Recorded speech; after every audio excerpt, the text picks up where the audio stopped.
ನಮ್ಮ Sahyadri news channel ಅನ್ನು YouTube, Facebook ಹಾಗೂ ಇನ್ಸ್ಟಾಗ್ರಾಂನಲ್ಲಿ ನೋಡಿ. ಸಬ್ಸ್ಕ್ರೈಬ್, ಲೈಕ್ ಮತ್ತು ಶೇರ್ ಮಾಡಿ ಪ್ರೋತ್ಸಾಹಿಸಿ. ಪೊಲೀಸ್ ಠಾಣಾ ವ್ಯಾಪ್ತಿಯಲ್ಲಿ ಒಂದು ಪ್ರಕರಣ ದಾಖಲಾಗಿದೆ. ರಘುನಾಥ್ ಅನ್ನೋ ಒಬ್ಬ ಆರೋಪಿ. ಈತ ಮೂಲತಃ ಮೈಸೂರಿನವನಾಗಿರ್ತಾನೆ. ಇವರ ತಂದೆ ರಿಟೈರ್ಡ್ ತಹಸೀಲ್ದಾರ್ ಆಗಿರ್ತಾರೆ.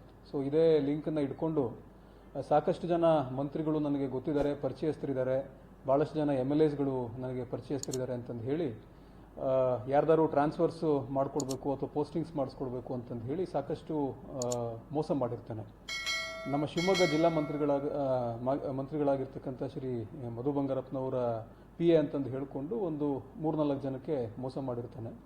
ಈ ಒಂದು ಮೋಡಸ್ ಆಪರೆಂಡಿ ಏನಂತಂದರೆ, ಫಸ್ಟು ಎಲ್ಲೆಲ್ಲಿ ಟ್ರಾನ್ಸ್ಫರ್ಸು ಅಥವಾ ವೈಟಿಂಗ್ ಫಾರ್ ಪೋಸ್ಟಿಂಗ್ಸ್ ಇರುತ್ತೆ ಅಥವಾ ಯಾರ್ಯಾರು ಟ್ರಾನ್ಸ್ಫರ್ಸಿಗೆ ಟ್ರೈ ಮಾಡ್ತಾ ಇರ್ತಾರೆ ಅಂಥವ್ರದ್ದು ಮಾಹಿತಿ ತೊಗೊಂಡು ಅಂಥವ್ರಿಗೆ ಫೋನ್ ಮಾಡಿಬಿಟ್ಟು, ಇಲ್ಲ ನಾನು ಲೆಟರ್ ಮಾಡಿಸಿದ್ದೀನಿ, ನನಗೆ ಇಷ್ಟು ದುಡ್ಡು ಹಾಕಿ ಅಷ್ಟು ದುಡ್ಡು ಹಾಕಿ ಅಂತಂದು ಹೇಳಿ ಸ್ವಲ್ಪ ಕನ್ವಿನ್ಸ್ ಮಾಡಿ ದುಡ್ಡನ್ನು ಹಾಕ್ಸ್ಕೊಳ್ತಿರ್ತಾನೆ. ದುಡ್ಡು ಹಾಕ್ಸ್ಕೊಂಡು ಕೆಲವೇ ದಿನಗಳಲ್ಲಿ ಆ ಫೋನ್ ನಂಬರ್ನ ಚೇಂಜ್ ಮಾಡಿಬಿಡ್ತಾನೆ. ಫೋನ್ ನಂಬರ್ ಚೇಂಜ್ ಮಾಡಿಕೊಂಡು ಮತ್ತೆ ಎಲ್ಲೂ ಟ್ರೇಸಿಗೆ ಸಿಗೋದಿಲ್ಲ.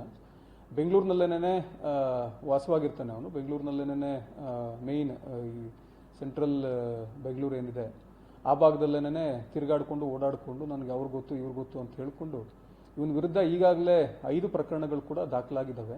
ಬೆಂಗಳೂರು ನಗರದಲ್ಲಿ 4 ಪ್ರಕರಣ ಆಗಿದ್ದಾವೆ. ಅದಾದಮೇಲೆ ಶಿರ್ಸಿನಲ್ಲಿ 1 ಪ್ರಕರಣ ಆಗಿದೆ. ನಿನ್ನೆ ಜಯನಗರ ಪೊಲೀಸ್ ಠಾಣಾ ವ್ಯಾಪ್ತಿನಲ್ಲೂ ಕೂಡ 1 ಪ್ರಕರಣ ದಾಖಲಾಗಿದೆ. ಅವನನ್ನು ಈಗಾಗಲೇ ವಶಕ್ಕೆ ಪಡ್ಕೊಂಡಿದ್ದೀವಿ. ವಶಕ್ಕೆ ಪಡ್ಕೊಂಡು ಅವನಿಗೇನು ಮುಂದಿನ ಪ್ರೊಸೀಜರ್ಸು ಜುಡಿಷಿಯಲ್ ಕಸ್ಟಡಿ ಮಾಡಿಸ್ಬೇಕು ಅದನ್ನು ಕೂಡ ನಮ್ಮ ಇಲಾಖೆಯಿಂದ ಮಾಡಿಸ್ತಾ ಇದ್ದೀವಿ.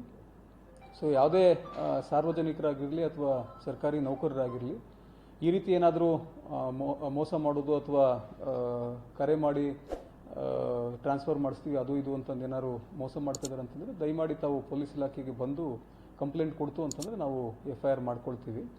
ಸೊ ಇದು ಈ ಒಂದು ಒಬ್ಬ ವ್ಯಕ್ತಿ ಏನಿದ್ದಾನೆ ಆ ಒಂದು ಟೆಕ್ನಿಕಲ್ ಡೀಟೇಲ್ಸ್ ಕೂಡ ನಾವು ಅನಾಲಿಸಿಸ್ ಮಾಡ್ತಾ ಇದ್ದೀವಿ.